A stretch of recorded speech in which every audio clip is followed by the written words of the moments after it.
Hello అండి. నమస్తే. ఈరోజు నేను చేసిన వంటలు చూపిస్తాను మీకు. అతి తక్కువ ఆయిల్‌తో చేసుకోవడం ఎలా? ఇలా.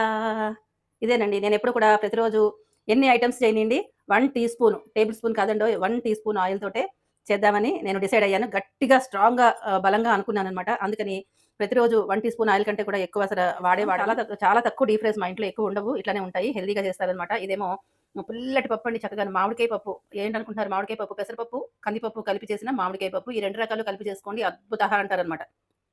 అయితే ఇదండి అసలు సిసలైంది ఇదనమాట.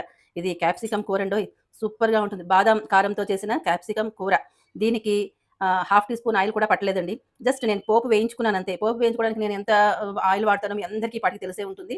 ఆ కొద్దిగానే వేసుకున్నాను. పోపు వేగిన తర్వాత మరి నేను ఇంకా ఒక్క చుక్క కూడా ఆయిల్ వాడలేదు. దీన్ని నేను కుక్కర్‌లో చేసేసాననమాట. అసలు ఎంత బావుందో అండి. సూపర్‌గా ఉందనమాట. అందరికీ ఉపయోగపడుతుందని ఇలాంటి ఐటెమ్స్ అన్నీ నేను చేసి మీ వరకు తీసుకొస్తున్నాను. తప్పకుండా నాకు సపోర్ట్ చేయండి. మీ సపోర్ట్ ఉంటే ఇంకా రకరకాల రెసిపీసు, మంచి మంచి హెల్తీ రెసిపీస్ అన్నీ చేయాలని నాకు బాగా బలంగా ఉంది. మీ సపోర్ట్ వల్లే అది అవుతూ ఉంటుంది. చూసే ముందు ఒక లైక్ ఇవ్వండి. ఫాలో కూడా చేయండి. ఇది ఎలా ఉందో ఏంటో, ఇది చూడడానికి ఎలా ఉందో చెప్పండి. తినడానికి ఎలా ఉందో నేను చెప్తాను. తినేటప్పుడైతే అద్భుతహ అని నేనైతే టేస్ట్ చేసేసాను. మళ్ళా ఇంకొకసారి టేస్ట్ చేసి చూపిస్తాను, చెప్తాను మీకు నేను. హ్మ్. ఇంకసలు తిరుగులేదండి. మన వారణాసి వంటింటికి పేరు పెట్టే పనే లేదు. అద్భుతహ అనమాట. అదరహో అదరహో. ఇలా తక్కువ ఆయిల్ తోటి చేసుకోవచ్చండి. హ్మ్. ఇంతే, ఇంక ఉంటాను మరి. ఆకలేసేస్తోంది. ఇంక చూసిన తర్వాత ఆకలేయకుండా ఉండదు గదా! మరి ఉంటాను. బాయ్. ఫాలో చేయడం మర్చిపోకండే. వీడియో అప్లోడ్ చేస్తా, చూసి ఇలానే ట్రై చేయండి. చాలా బాగుంటుంది.